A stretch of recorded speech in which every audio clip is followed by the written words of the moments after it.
As a teacher, you want to know what are the laws of the mind and how can I teach that students so that students remember. And so today's Pittsburgh Pedagogue session is going to deal with how do you build on prior knowledge so that students remember what you're teaching.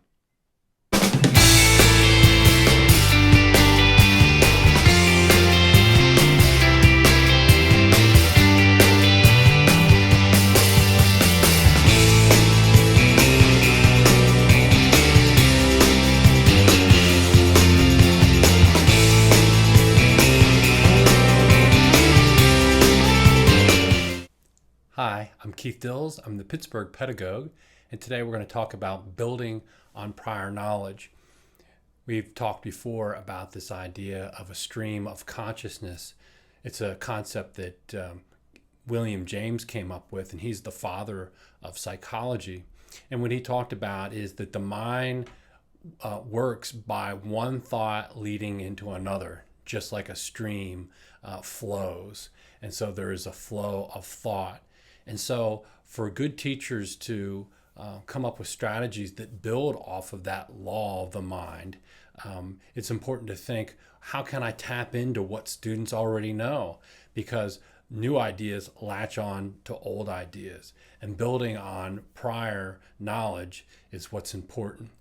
So if you're teaching reading to young students and the concept of a short O sound comes in to play in your curriculum, well, you can try to create new knowledge, and by explaining the concept of an O and the fact that O says O and it also says ah, and then show a straight line for the O sound and an upside down curve, or a curve as the short O sound, meaning ah. And the trouble with that is you're trying to just insert new information. You're trying to give new ideas and have it somehow plant or seed inside the brain without having it been connected to anything else. So another thing to think about, instead of going straight at the concept that you're trying to get at, is to think, what do students already know? And what if you took an octagon and drew that on a board, and then you put a stand on it, and you put a base on it, and then you put an S and a T and an O and a P, and then you ask your students, what does this say? Basically, kindergartners can tell you what that says. Why? Because it's in their prior knowledge. It's in their world. If you need to, you can bring in a PowerPoint picture. You go onto Google and you search for images of a stop sign, and having the red there and an actual stop sign could help to spark the prior knowledge that students have experienced. And so what does that do? It enables them to read it. And you may say, well, they're not reading, they're looking at the whole sign, the whole symbol. But when you think about it, that's what readers do. They don't sound out words generally, and they don't consider whether the word has a short O or a long O generally, though they may if they come across a word that they don't know. But readers read whole words. And so where do you go with the stop sign? We're talking about building on prior knowledge. How do you use this idea of association, the flow of the mind, to build off of? And so what I would do is, if you can have every student in the classroom read stop, what if you covered up the S and you asked the kids to say, what does that say?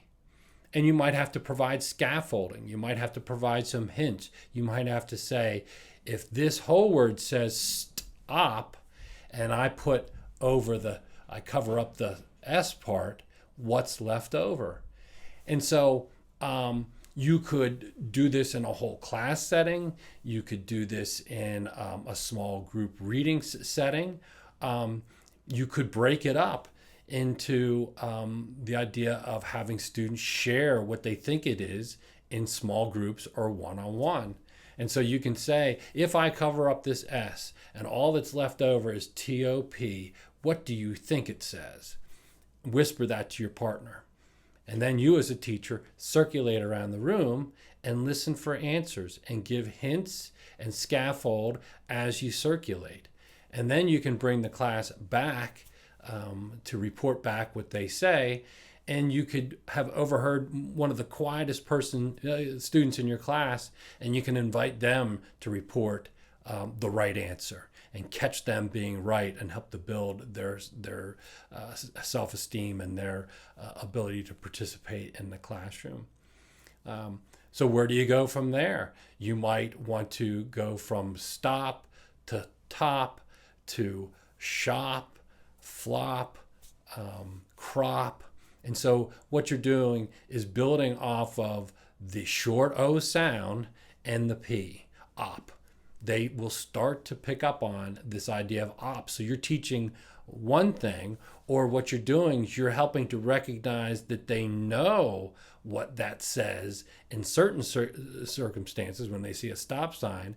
And what you're trying to get them to do then is to generalize that knowledge to apply it in other settings. So that's building on prior knowledge when you're talking about students that are young and what they understand and what they know. The challenge is, what if you're teaching other concepts and other ideas? How would you build on the prior knowledge? And that's where the creativity of a teacher comes in. You're an artist. You know the role of the mind, that the mind works like a stream and that it associates. And you know that building on prior knowledge is important. We latch new information to old information, that idea of association. But the question for you is, how do you come up with concepts that not only students already know about, but apply to the objectives of your lesson and work to help you build moving forward?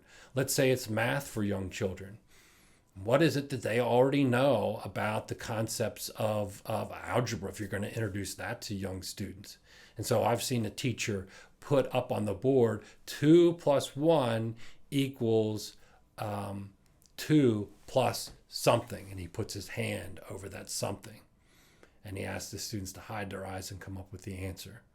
And they come up with the answer, and then he'll do it again. He'll say 4 plus 1 equals 2 plus something, and he puts his hand over what that something is, and he has the kids guess, and they come up with the right answer. And then he says, you know what, I just thought of something. What do pirates put on a treasure map when they want to hide the treasure?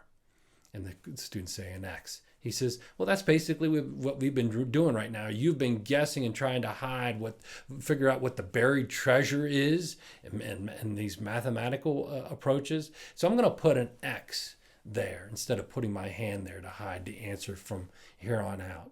And so here you are introducing the concept of variables to young children by building on what they know. They know that the X represents something that's unknown in a cartoon sense, dealing with pirates.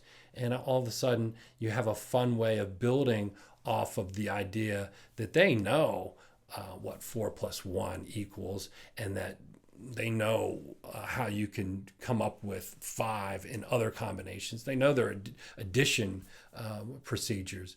But what they don't know is how an algebraic equation could be set up, and how you finding the unknown in a simple way, how that works. And so that's an easy way or a unique way of building on prior knowledge and introducing a concept to students that they don't already know, building off of what they already know. Some things in older grades, this idea of passive versus active in English. So that's a concept that students sometimes have a hard time grasping, and they certainly have a hard time writing in a way that's direct.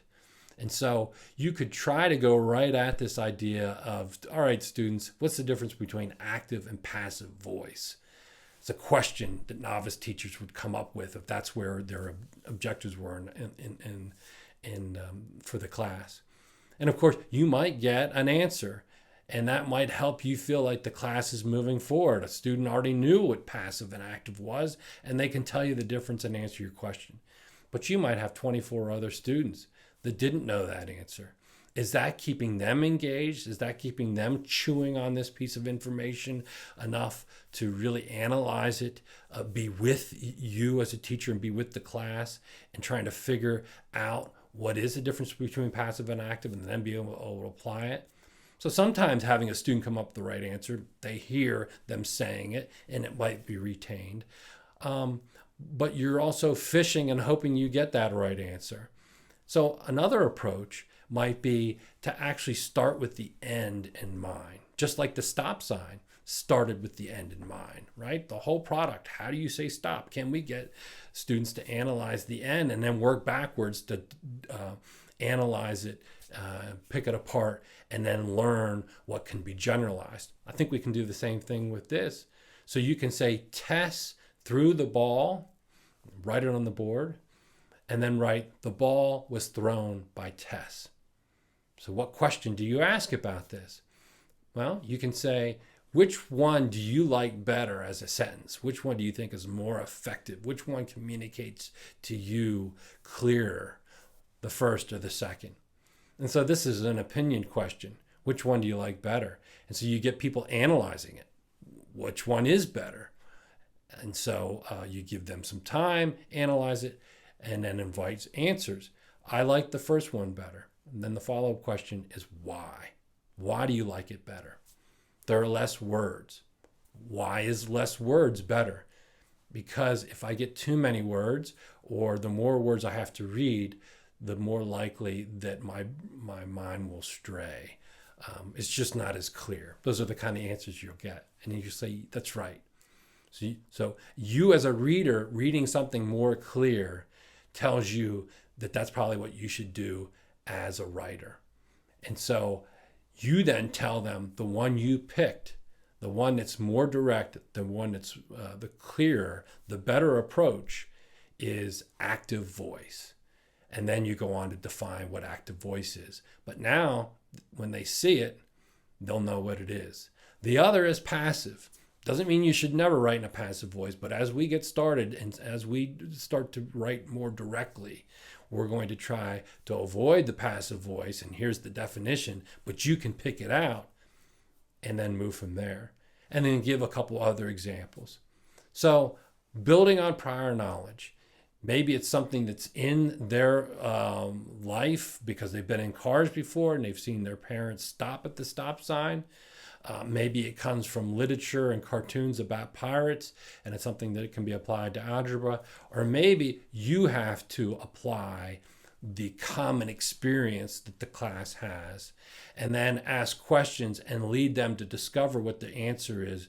And you set it up such that what you're asking them to identify is something that the everyday student could identify, which one is clear. And then you give them the definitions and give them the actual knowledge and label that you're going for, because that's why you're teaching the lesson. They don't know the difference between active and passive. So build on prior knowledge, ask good questions, give them hints along the way, breaking up into smaller groups, picking them, those with the right answer out, if that helps you to move the class along and helps you to get a quiet student to participate, and try to build on prior knowledge, try to use association the best you can, and lead to better learning. I'm Keith Dills. I'm the Pittsburgh Pedagogue, and I hope you have success applying what we've dealt with today. Best of luck to you.